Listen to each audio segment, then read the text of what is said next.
아멘. 할렐루야.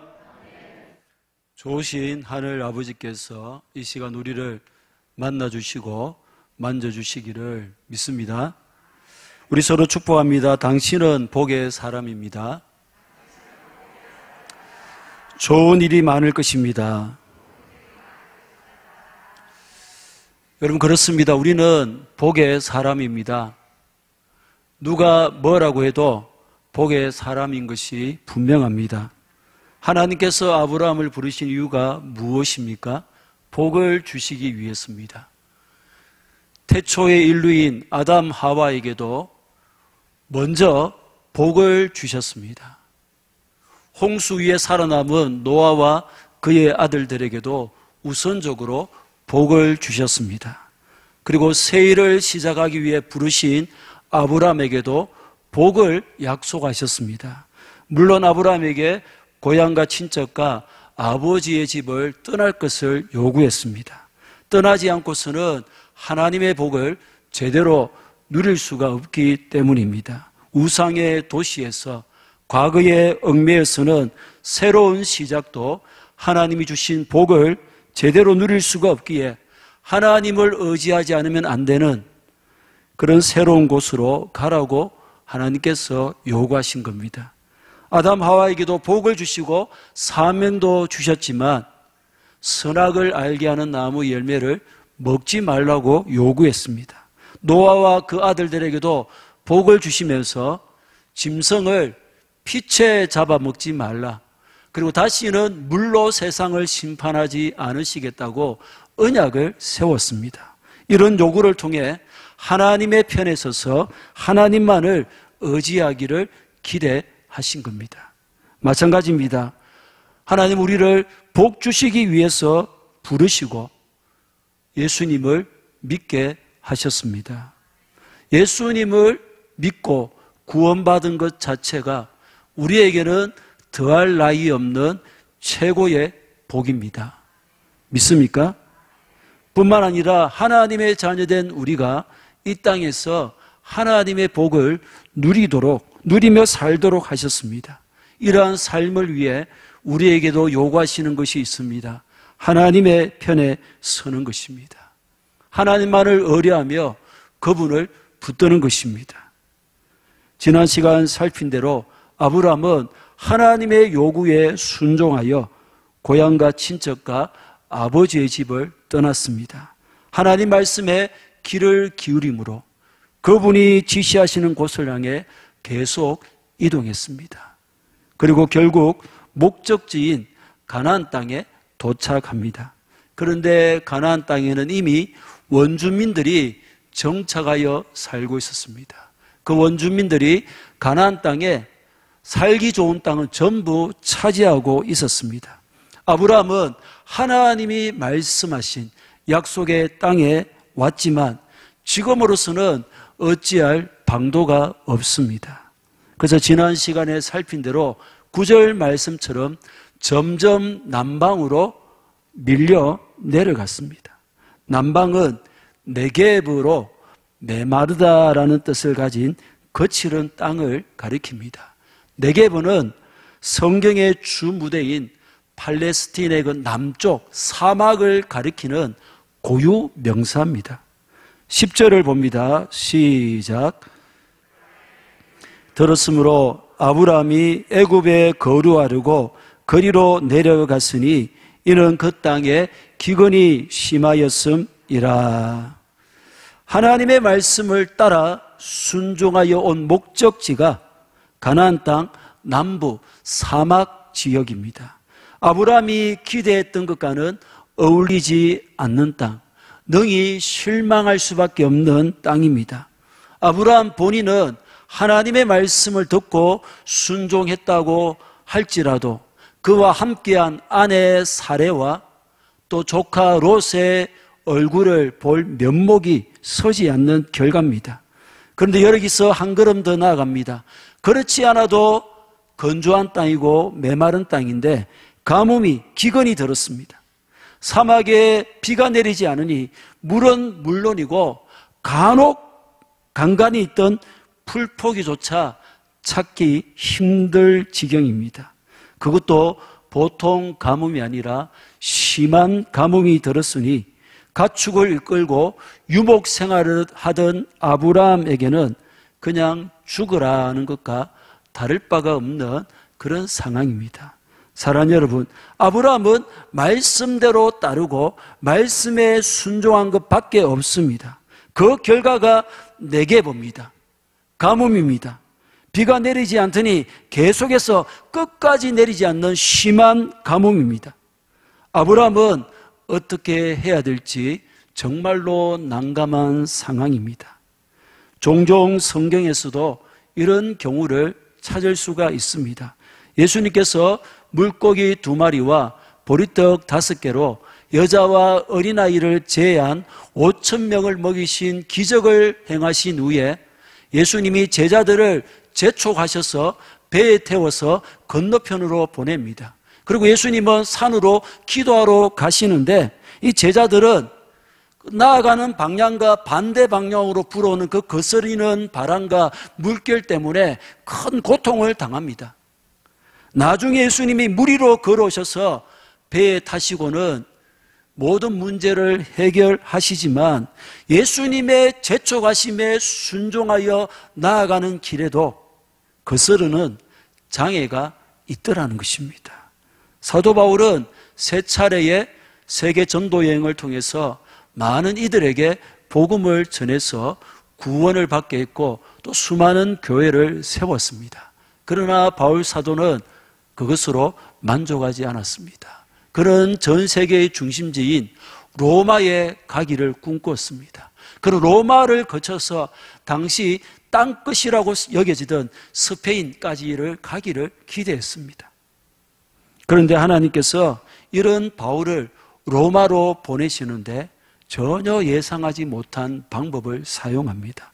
3차 전도여행을 끝내고 예루살렘에 돌아온 바울은 극성 유대인들에 잡혀서 감옥에 갇힙니다. 몇 차례의 재판이 있었고 총독은 바울의 무죄를 알았지만 유대인들의 환심을 사기 위해서 또 바울이 뇌물을 주지 않을까 해서 계속 가두어두었습니다. 그러자 바울이 로마 황제 가이사에게 상소를 합니다. 바울은 로마 시민이었기 때문에 이 상소가 가능했던 것입니다. 그래서 바울은 죄수의 몸으로 로마에 가게 됩니다. 그토록 복음을 위해 최선을 다한 바울, 복음을 위해서 로마로 가기를 원하던 바울을 죄수로 끌려가게 하시는 하나님을 어떻게 이해해야 하겠습니까? 우리의 이성으로는 이해하기가 쉽지가 않습니다. 그런데 이뿐 아닙니다. 사도행전 27장에 죄수 바울을 태운 배가 어떻게 됩니까? 유라굴로라는 광풍을 만납니다. 무려 14일 동안 해도 달도 별도 보지 못하는 그런 캄캄한 가운데 바울이 탄 배가 거의 파손될 정도로 엄청난 타격과 손상을 입게 됩니다.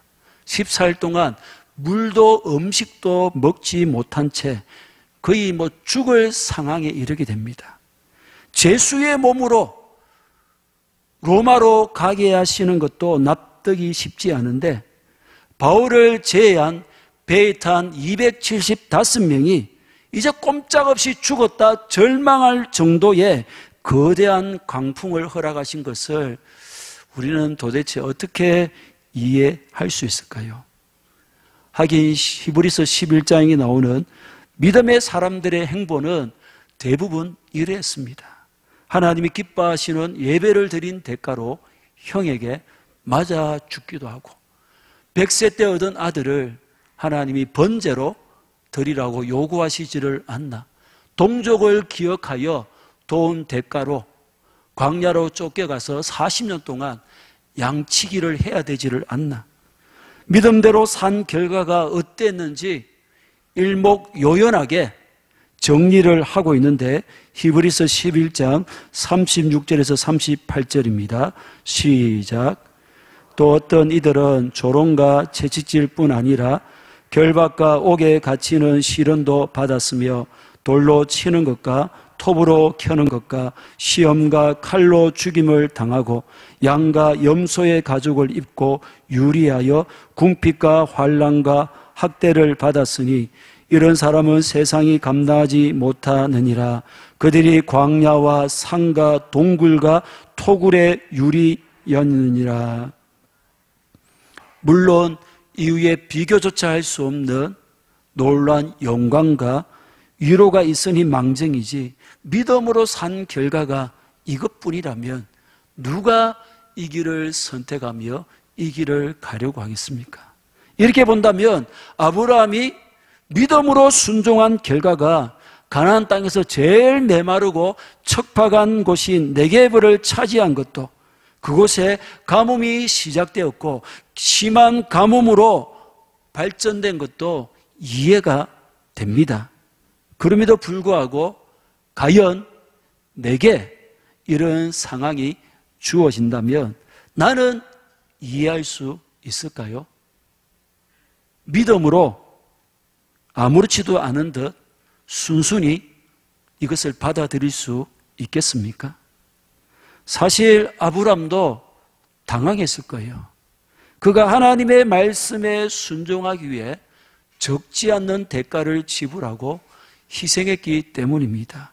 아브라함이 갈대와 우르에서 12장 1절에 하나님의 말씀을 들었는지, 아니면 하란에서 하나님의 말씀을 들었는지 학자들 사이에 지금도 의견이 분분합니다. 그리고 아브라함의 고향인 갈대와 우르가 어딘지를 지금도 적지 않은 그런 의견 충돌이 있습니다. 그런데 하란에서, 갈대와 우르가 아니라 하란에서 가나안 땅까지의 거리가 800km나 됩니다. 하루에 30km씩 걸으면 한 달 동안 걸어가야 될 거리입니다. 거의 도보로만 이루어지던 당시 여행을 생각하면 적지 않는 위험과 불편함으로 한 달 동안 계속되는 여행은 그야말로 고행일 수밖에 없습니다. 게다가 75년이나 살았던 고향을 등지라니요, 친척과 아버지를 버리고 떠나라니요, 이 결코 쉬운 일이 아닙니다. 사람은 자기가 현재 사는 곳이 아무리 좋아도 늘 고향을 그리워하게 되어 있습니다. 그 마음속에 그 고향의 그 추억이 새겨져 있기 때문입니다. 바쁘고 분주한 현실 속에서 가끔씩 하는 고향 생각에 힐링을 받는 분들이 적지 않습니다. 또 친척과 아버지를 버리는 것, 떠나는 것은요, 인륜적으로 지탄을 받을 몹쓸 짓입니다. 그렇지 않습니까? 그러니까 아브라함은 하나님의 말씀에 순종하기 위해 크나큰 희생을 치렀습니다.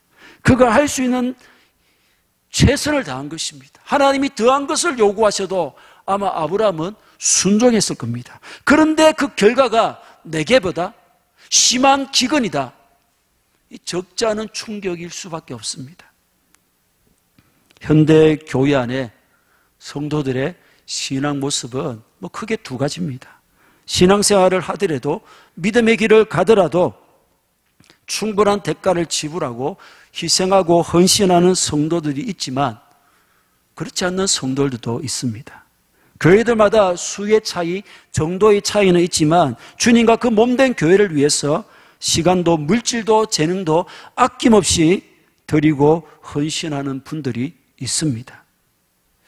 우리가 속한 우리 교회가 속한 부산 동부 노예의 한 작은 교회 장로님이 얼마 전에 은퇴를 했어요.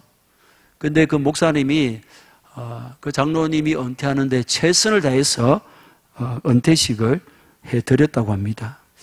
목사님이 장로님의 그 한 모습을 보고 이 장로님이 하나님 앞에서 어떻게 사는지를 알게 되었다며 크게 감동받은 그런 자랑을 종종 하곤 했습니다. 장로님이 가게를 하시는데 아내 권사님이 건강이 안 좋아지시고 해서 결국 가게 문을 닫게 됩니다. 그런데 이후에 11조 헌금이 가계를 할 때와 동일한 액수를 계속 드리는 겁니다. 목사님 볼 때 가계를 접었으니 그 정도의 수입이 날 수 없는데 동일하게 드리는 것이 이상해서 살피니 은행 대출을 받아서 11조를 채워온 것을 알게 되고 적지 않게 놀랐습니다. 그래서 하루는 목사님이 장로님을 앉혀놓고 장로님 마음을 충분히 알겠다. 하나님도 그 마음을 아실 것이니 이제는 그렇게 하지 마라. 강력하게 권유했습니다. 그래서 장로님, 목사님, 이거는 제가 하나님 앞에서 결정한 것이니 제가 알아서 하겠습니다. 그러면서 계속 감당을 해오더라는 겁니다. 이 한 가지 모습만으로도 장로님이 얼마나 하나님을 사랑하며 교회를 사랑하는지 확실하게 확인하게 되었다는 겁니다. 여러분, 조금은 특별한 경우지만 어찌되었든 이런 분들로 인해서 하나님의 교회는 든든하게 세워져 가는 겁니다. 반면 그냥 교회를 출석하는 성도들도 있습니다. 말 그대로 그냥입니다. 모든 것을 살입니다. 몸도 살이고 시간도 살이고 재정도 살입니다. 희생, 헌신 없어요. 한다고 해도 그냥 최소한의 것입니다. 이런 분들은 앞에 그 장로님이 이해가 안 될 것입니다. 아마 우리 중에도 뭐 꼭 그렇게까지 해야 되는가? 너무 심한 것 아닌가? 꽉 막혀 있다라며 도무지 이해하지 못하는 분들도 있을 겁니다. 물론 그 말이 옳습니다. 틀린 것은 아닙니다. 그런데 정말 하나님을 사랑하고 몸된 교회가 최우선이라면 그렇게까지라도 하고 싶은 거예요. 주님을 사랑하니까 좀 무리해서라도 그렇게 하고 싶은 겁니다. 이렇게 장로님처럼 하나님과 몸된 교회를 위해 무리수를 두면서까지 희생하고 헌신하신 분들이 그 앞에 기근이 다가오면 그 반응들과 그냥 교회를 다니는 성도들이 기근을 만날 때의 반응은 달라요. 다릅니다. 아브라함처럼 할 수 있는 모든 대가를 다 지불했는데 그 결과가 내게보다 예기치 못한 기근이다. 적지 않은 충격을 받습니다. 반면 되는 대로 교회를 다니고 희생이니 헌신이 없이 신앙생활하는 분들은 기도 응답이 없어도 예기치 못한 기근을 만나도 그 대수롭지 않아요. 왜냐하면 자기 스스로 하나님께 최선을 다하지 않은 것을 자기가 알고 있어요. 자기도 하나님을 기대하지 않고 대충 하나님을 섬겼는데 그 하나님께 뭘 요구할 수 있겠습니까? 하지만 희생하고 헌신하신 분들은 다릅니다. 충격을 받아요. 당황합니다. 그렇게까지 했는데 하나님 왜 내게 이런 일을 허락하시는지, 왜 하나님이 이렇게 하시는지 크게 혼란스러울 수밖에 없습니다. 사랑하는 여러분, 아브라함은 왜 그렇게까지 하나님의 말씀대로 순종했겠습니까?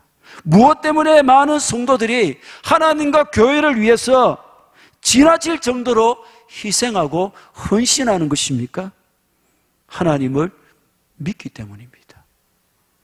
하나님을 향한 깊은 신뢰가 있기 때문입니다. 살아계시기에 그 모든 것을 보시고 아시고 더 좋은 것을 주시는 좋으신 아버지 되심을 확신하기 때문입니다. 그러니까 이들의 희생, 헌신, 대가 지불은 믿음에 대한 당연한 반응, 합당한 반응인 거예요. 그렇게 했음에도 기근이 오면 하나님을 바라보죠. 왜 하나님이 이렇게 하시는지 큰 충격을 받습니다.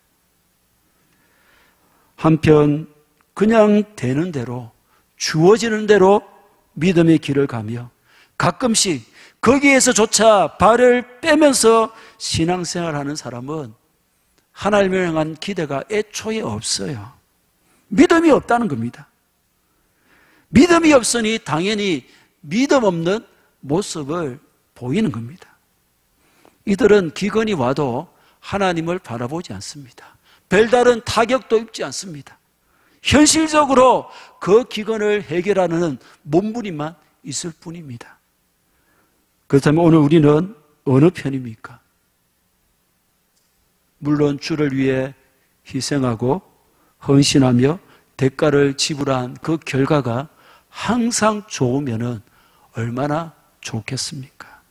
믿음으로 기대한 대로 이루어지고 그대로 펼쳐진다면 최상입니다. 하지만 아브라함의 경우에서 보듯이 예상하지 못한 일들도 일어나며 충격적인 결과도 받아들이게 됩니다.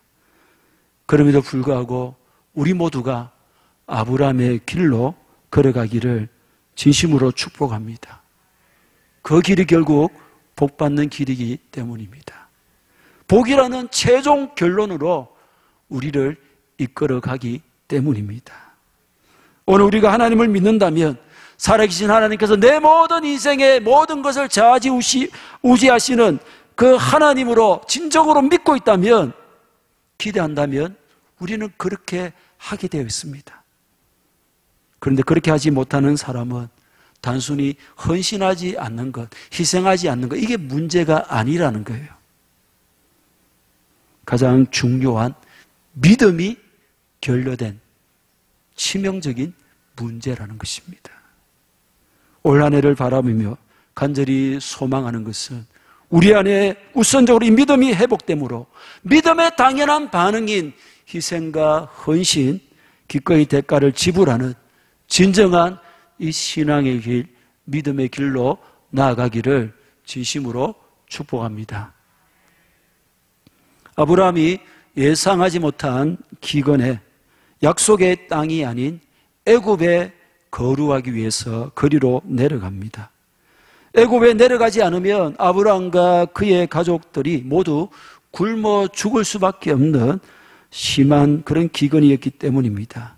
아브라함은 약속의 땅에 머물다가는 죽을 것 같아서 약속의 땅에서 벗어나는 선택과 결정을 하고 애굽 땅으로 내려갔던 것입니다. 우리도 가끔 약속의 땅에 머무는 것이, 이 신앙의 삶을 살아가는 것이 힘들고 고달프다고 느낄 때가 있습니다.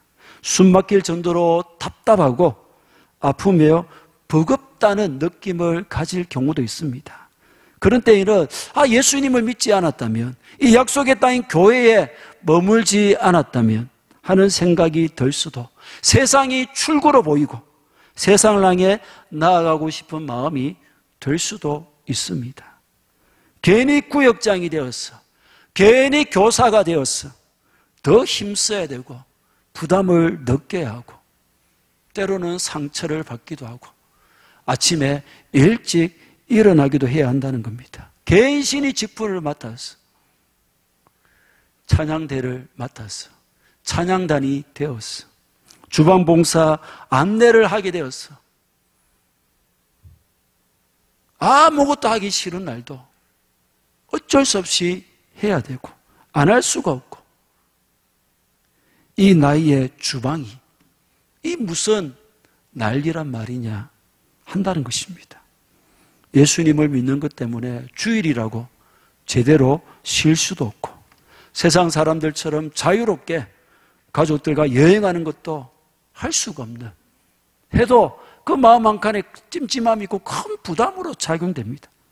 그뿐 아니라 전도에 대한 부담, 새벽기도, 기도의 참석에 대한 부담감, 헌금에 대한 부담, 성경을 읽어야 한다는 부담감, 압박감 등등 세상 사람들에게는 전혀 없는 그런 묶임이 있습니다. 그래서 세상 사람들이 더 자유로워 보이고 편안해 보이기도 하는 것입니다. 아브라함도 약속의 땅에 더 있으면 죽을 것 같으니 애굽에 거류하려고 내려가 버립니다. 사랑하는 여러분, 여러분도 애굽으로 내려가시렵니까? 애굽에 거류하고 싶으십니까? 약속의 땅에 있으니 숨 막히는 것 같아서, 너무 많은 제약이 있는 것 같고 얽매이는 것 같아서 이런 것이 아예 없는 애굽으로 내려가고 싶습니까? 애굽에 거류했으면 합니까? 애굽으로 내려간 아브라함이 어떻게 됩니까? 큰 곤욕을 치릅니다. 하나님이 돕지 않았다면 아브라함은 애굽에서 끝장났을 겁니다. 왜 그렇습니까? 애굽이 아무리 살기 좋아 보이도, 자유로워 보이도, 기근을 피할 수 있을 것 같아도 그 땅은 하나님이 말씀하신 약속의 땅이 아니기 때문입니다.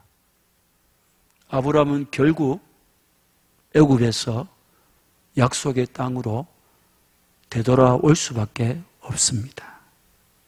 그렇다면 아브라함은 죽을 수밖에 없는 심한 기근에서 도대체 어떻게 해야 했던 겁니까?